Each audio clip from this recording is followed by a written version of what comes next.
Welcome back. BSY ರಾಜಕೀಯ ಜೀವನಕ್ಕೆ 50 ವರ್ಷ ತುಂಬಿದ ಹಿನ್ನೆಲೆಯಲ್ಲಿ ಬಿಜೆಪಿಯಲ್ಲಿ ಸಂಭ್ರಮ ಮನೆ ಮಾಡಿದೆ.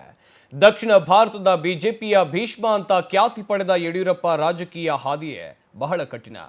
ತಮ್ಮ ಹಠ ಶ್ರಮದ ಫಲವಾಗಿ ಬಿಜೆಪಿಗೆ ಅಧಿಕಾರಕ್ಕೆ ತಂದುಕೊಟ್ಟಂತ ಯಡಿಯೂರಪ್ಪ ರಾಜ್ಯ ಬಿಜೆಪಿಗೆ ತಮ್ಮದೇ ಆದ ಕೊಡುಗೆಯನ್ನು ಕೊಟ್ಟಿದ್ದಾರೆ. ಇದಲ್ಲದೆ ಅನೇಕ ನಾಯಕರನ್ನ ಸಹ ಹುಟ್ಟುಹಾಕಿರುವಂಥ ಬಿಎಸ್ವೈ ಬಗ್ಗೆ ಹಲವರು ಹಾಡಿ ಹೊಗಳಿದ್ದಾರೆ. ಹಾಗಾದ್ರೆ ಯಾರು ಏನು ಹೇಳಿದ್ದಾರೆ ಬನ್ನಿ ನೋಡೋಣ. ದಕ್ಷಿಣ ಭಾರತದ ಬಿಜೆಪಿಯ ರಾಜಕೀಯ ಭೀಷ್ಮ ಅಂತಾನೆ ಖ್ಯಾತಿ ಪಡೆದಿರ್ತಕ್ಕಂತಹ ಯಡಿಯೂರಪ್ಪನವರ ಇದೀಗ ರಾಜಕೀಯ ಜೀವನಕ್ಕೆ 50ರ ಸಂಭ್ರಮ. ಆ ಸಂಭ್ರಮಾಚರಣೆಯನ್ನ ಬಿಜೆಪಿ ದೊಡ್ಡ ಮಟ್ಟದಲ್ಲಿ ಆಯೋಜನೆ ಮಾಡಿರ್ತಕ್ಕಂಥದ್ದು. ಅವರ ರಾಜಕೀಯ ಜೀವನ ಹೇಗಿತ್ತು ಅನ್ನೋದ್ರ ಬಗ್ಗೆ ಮಾತಾಡೋದಕ್ಕೆ ಸಂಸದರಾಗಿರ್ತಕ್ಕಂತಹ ಗೋವಿಂದ ಕಾರಜೋಳ ಅವರು ನಮ್ಮ ಜೊತೆ ಇದ್ದಾರೆ. ಸರ್, ಯಡಿಯೂರಪ್ಪನವರ ಜೊತೆ ನಿಮ್ಮ ಮತ್ತೆ ಯಡಿಯೂರಪ್ಪನವರ ಸಂಬಂಧವನ್ನು ನೋಡಿದ್ರೆ ಸಾಕಷ್ಟು ಅನ್ಯೋನ್ಯತೆಯಿಂದ ಕೂಡಿರ್ತಕ್ಕಂಥದ್ದು. ಅವರ ರಾಜಕೀಯ ಜೀವನ ಹೇಗಿತ್ತು ಸರ್? ಯಡಿಯೂರಪ್ಪನವರು ಸಾಮಾಜಿಕ ಸೇವೆಯಲ್ಲಿ ತಮ್ಮನ್ನು ತಾವು ತೊಡಗಿಸ್ಕೊಂಡಂತ ಅವರ ವಿಶಿಷ್ಟವಾದಂತ ಗುಣ ಅಂದ್ರೆ ಅಧಿಕಾರ ಇಲ್ಲದೆ ಇರುವಾಗ ರೈತರಿಗಾಗಿ, ಮಹಿಳೆಯರಿಗಾಗಿ, ದೀನದಲಿತರಿಗಾಗಿ ನ್ಯಾಯ ಕೊಡಿಸಲಿಕ್ಕೆ ಹೋರಾಟವನ್ನ ಮಾಡಿದಂಥವ್ರು. ಅಧಿಕಾರ ಬಂದಾಗ ಅವ್ರನ್ನ ಫಲಾನುಭವಿಗಳಾಗಿ ಮಾಡಿರ್ತಕ್ಕಂಥದ್ದು ಯಡಿಯೂರಪ್ಪನವ್ರು.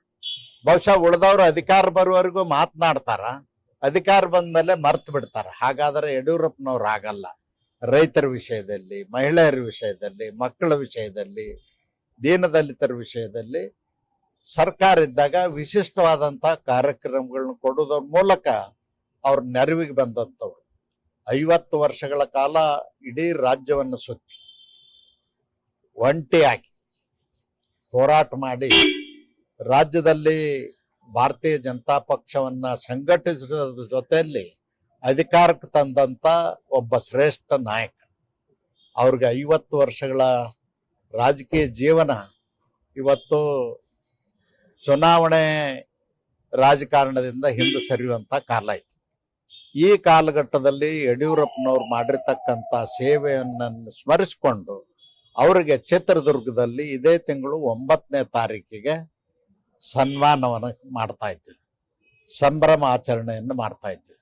ಆ ಕಾರ್ಯಕ್ರಮದ ಉದ್ಘಾಟನೆಯನ್ನ ದೇಶದ ಗೃಹ ಮಂತ್ರಿಗಳಾಗಿರ್ತಕ್ಕಂಥ ಅಮಿತ್ ಶಾಜಿ ಅವರು ಉದ್ಘಾಟನೆ ಮಾಡ್ತಾರೆ. ಎಲ್ಲ ಶಾಸಕರು, ಸಂಸದರು, ಮಂತ್ರಿಗಳು, ಮಾಜಿ ಶಾಸಕರು ಎಲ್ಲರೂ ಆ ಕಾರ್ಯಕ್ರಮದಲ್ಲಿ ಭಾಗವಹಿಸೋದ್ರ ಜೊತೆಯಲ್ಲಿ ಲಕ್ಷ ಕಾರ್ಯಕರ್ತರು ಕೂಡ ಭಾಗವಹಿಸ್ತಾ ಇದ್ದಾರೆ. ಇದಿಷ್ಟು ಸಂಸದರಾಗಿರ್ತಕ್ಕಂಥ ಗೋವಿಂದ ಕಾರಜೋಳ ಅವರ ಮತ್ತು ಕ್ಯಾಮರಾಮನ್ ಸುಧೀರ್ ಜೊತೆ Raghavendra V N, power TV, Bengaluru.